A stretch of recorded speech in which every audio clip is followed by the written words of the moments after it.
I worked in banking for 15 years.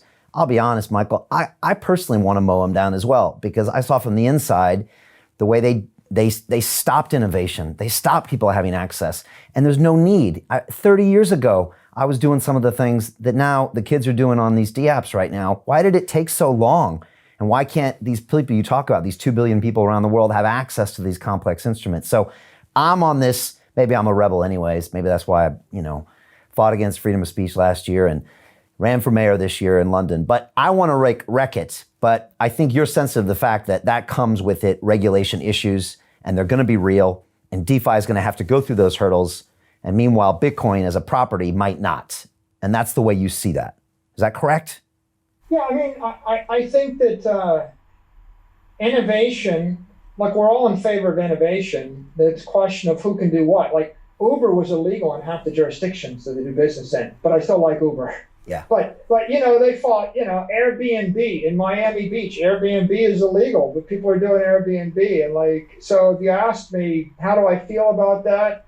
They're both successful unicorns. They're making the world a better place, but there's friction. But I also can see the point of view of the taxi cab drivers. I bought a medallion in New York City and I paid hundreds of thousands, and you bankrupted me, by coming into my town. And what about me? And maybe the guy that's got the apartment next to the party house that's got 100,000 parties going on, maybe that guy thinks I bought the apartment and the condo association rules are you're not supposed to do this, and Airbnb's making my life difficult. There's friction with innovation. I think that just like the magic quadrant model is useful with crypto, it's like figure out what you're investing in and then start to work through the competition issues and work through your ambition and work through the regulatory issues. I think there's another quadrant or another segmentation, which is the investor's segmentation. Are you a saver? Are you an investor? Are you a trader? Or are you a speculator? And the way I think of it is a saver is someone that simply wants to keep their money for 100 years. You want to preserve your property, right? Brian, if you would like to give your money to your grandchildren and you want to put away some bucket of money for your grandchildren and not think about it, the traditional technique is I buy some gold and I bury it, or I buy land, or I buy something which is stable, and I buy Bitcoin. I swap a weak asset for a strong asset. If you live in Argentina and I told you the currency is going to go from 1 peso to the dollar to 155 pesos to the dollar, so what's your strategy? Well, I just sell pesos and buy dollars. Okay, but what's your mix of real estate versus stock versus crypto? No, you're overthinking it. I just sell the peso, I buy the dollar, because that way I'll have 155 million pesos instead of 1 million pesos in 20 years. That's the idea. Okay, that's a saving strategy. Buy the strong asset, sell the weak asset. That's a 100-year time frame, 10-year time frame. I'm an investor. An investor is I buy Apple, Amazon, Facebook, Google because I think they're going to go up by a factor of 10 and they may be cut in half. If you show me a company that would go up by a factor of 10 where I might lose half my money, I would say if I believe in that company, that's an investment proposition. I can get behind that. I'm buying a business. It's much riskier than saving. See, the thing about Bitcoin is if I took big tech and I ripped off if I took away the product and the CEO and the board of directors and the company and all the employees, and I just left the big tech and it didn't ship anything and nobody worked for it, can you see how that is less risky, less moving parts than when you give Amazon 1 million employees, you can unionize them. And when you give Apple 10 products, they have to upgrade them. And then when you give Google a headquarters, well, you can regulate them. And so when you give the company stuff, people, you create more attack surfaces.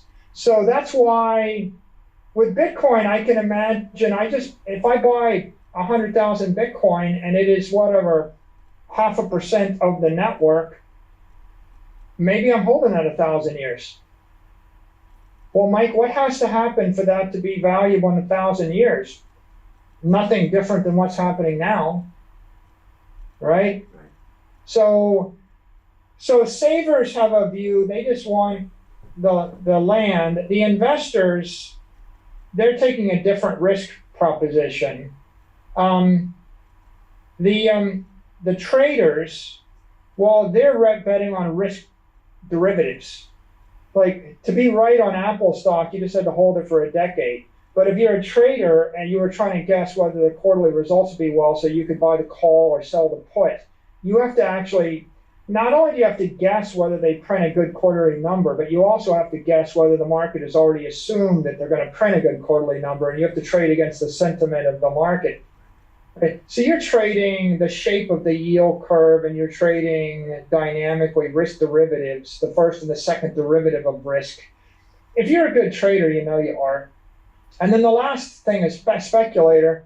I don't even know what Apple's going to print, but everybody's talking about it, so I just bought the stock to see if it'll go up. All right, I bought Dogecoin before Elon Musk goes on to Saturday Night Live to see if it goes up.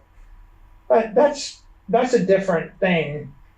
I think that if you have a bucket of money that you just want to save low risk, you do a saving strategy. And if you didn't like Bitcoin, I would say buy a stack of market basket of scarce assets that are going to hold their value in an inflationary monetary environment that nobody can screw up.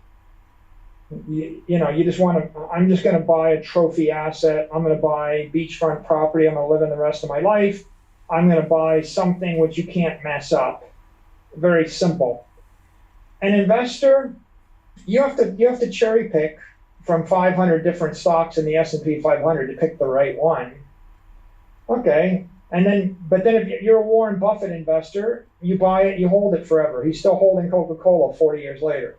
Okay, that's fine. The traders, you better have proprietary liquidity or proprietary algorithms, or you better be in between two inefficient markets. If you are, you know you are. And if you don't know that you're the best in the world at this, you probably aren't, and you should probably stay out of it. And I don't begrudge anybody being a speculator. It's your right. I mean, if you want to go to Vegas and bet money, go do it. If you want to bet on yo-yo coin, go do it, right? But only bet what you can afford to lose, and call it that's your gambling entertainment bucket, and maybe you make money. And I mean, people make money in Vegas. Maybe on the margin, your odds might be better, in certain places than other places. If I could just end with one geographic metaphor, coming back to this New York analogy. If Bitcoin is a block in New York City, then the currency is a bunch of dollars in New York City. The platform is a 100-story building, the Rockefeller Center in New York City, right? And the applications are companies in the Rockefeller Center. Roll the clock back 100 years. Would you rather own the land underneath Rockefeller Center? Would you rather own the Rockefeller Center? Would you rather own the banks, the insurance companies, the restaurants, the discotheques, the retailers, the condos in Rockefeller Center? Or would you rather own $1 billion worth of money in a vault in Rockefeller Center? And that's your four different things. Figure it out.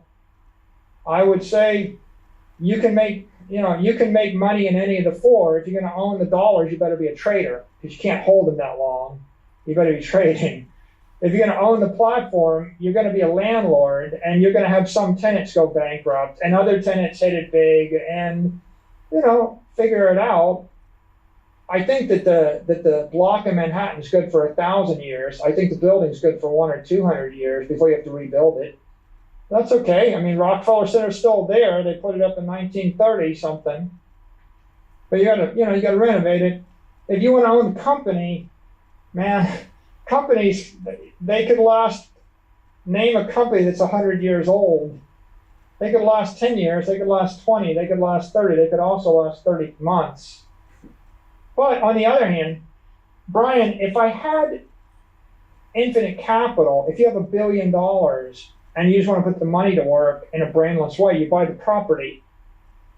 But if you don't have $1 billion and you want to make $1 billion, if you start with $1 million and you want to make $1 billion, maybe you want to start a company. Yeah. Like, in fact, maybe I'll say, like, I started with a $5,000 furniture loan at age 24. In order to create a multi-billion-dollar company with $5,000 of capital, you better start a company. You need to invent something. So if you don't have any capital, but you have, if you have intellect and passion, ambition, you start on the application area and then you move backwards. Yeah. If you have a decent amount of capital, maybe you can have a building, a platform, and you're hedged in the middle. And if you have a lot of capital, you buy property.